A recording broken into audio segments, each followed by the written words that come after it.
আয়াত ৮৫ মান ইয়াশফা শাফাআতান হাসানাতান ইয়াকুল লাহু নসীবুম মিনহা ওয়া মান ইয়াশফা শাফাআতান সাইয়্যাতান ইয়াকুল লাহু কিফলুম মিনহা ওয়া কানাল্লাহু আলা কুল্লি শাইইম মুকিতা।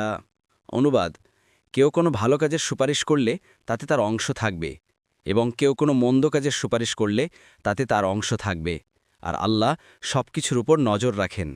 তাফসির ১ নং ফুটনোটের বিবরণ। এই আয়াতে শাফাআত অর্থাৎ সুপারিশকে ভালো ও মন্দ দুভাগে বিভক্ত করার পর এর স্বরূপ বর্ণনা করে বলা হয়েছে যে প্রত্যেক সুপারিশ যেমন মন্দ নয় তেমনি প্রত্যেক সুপারিশ ভালোও নয়।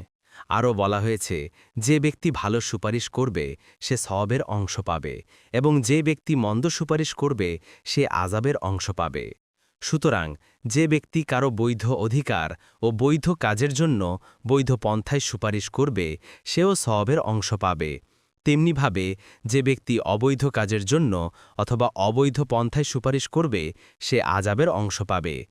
অংশ পাওয়ার অর্থ এই যে যার কাছে সুপারিশ করা হয় সে যখন এই উৎপীড়িতের কিংবা বঞ্চিতের কার্যোদ্ধার করে দেবে তখন কার্যোদ্ধারকারী ব্যক্তি যেমন সওয়াব পাবে তেমনি সুপারিশকারীও সওয়াব পাবে। এমনিভাবে কোনো অবৈধ কাজের সুপারিশকারীও গুনাহগার হবে। তবে সুপারিশকারীর সওয়াব কিংবা আযাব তার সুপারিশ কার্যকরী ও সফল হওয়ার উপর নির্ভরশীল নয়, বরং সর্বাবস্থায় সে নিজ অংশ পাবে। রসুল সাল্লাল্লাহু আলাইহি ওয়াসাল্লাম বলেন, যে ব্যক্তি কোনো সৎকাজে অপরকে উদ্বুদ্ধ করে সেও ততটুকু সওয়াব পায় যতটুকু সৎকর্মী পায়। মুসলিম 1893। এতে জানা গেল যে সৎ কাজে কাউকে উদ্বুদ্ধ করা যেমন একটি সৎ কাজ, তেমনি অসৎ ও পাপ কাজে কাউকে উদ্বুদ্ধ করা কিংবা সহযোগিতা প্রদান করো সমান গুনাহ। এসবই হচ্ছে দুনিয়ার সুপারিশের বিষয়। আখেরাতের সুপারিশের আলোচনা অন্যত্র করা হয়েছে।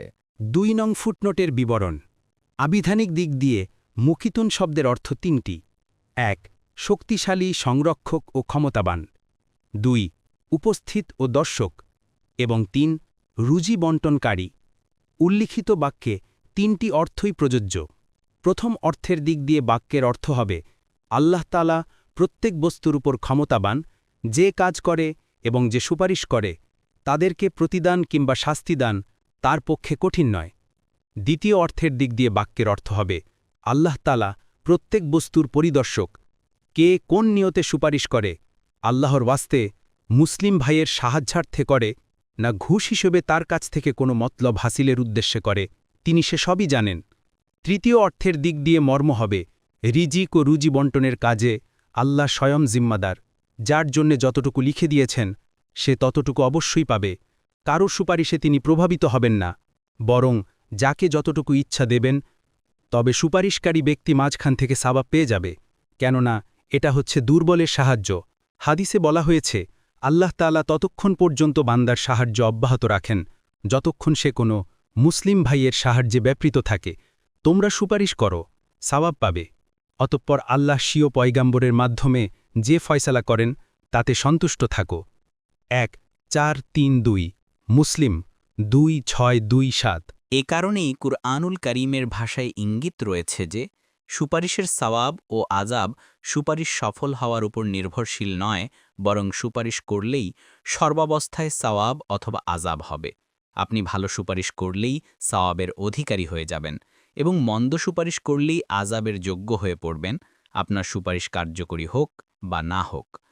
তবে অন্যের কাছে সুপারিশ করেই সুপারিশকারী যেন ক্ষান্ত হয়ে যায় তা গ্রহণ করতে বাধ্য করবেন না। স্বয়ং রাসূল সাল্লাল্লাহু আলাইহি ওয়াসাল্লাম এ দৃষ্টান্ত স্থাপন করেছেন।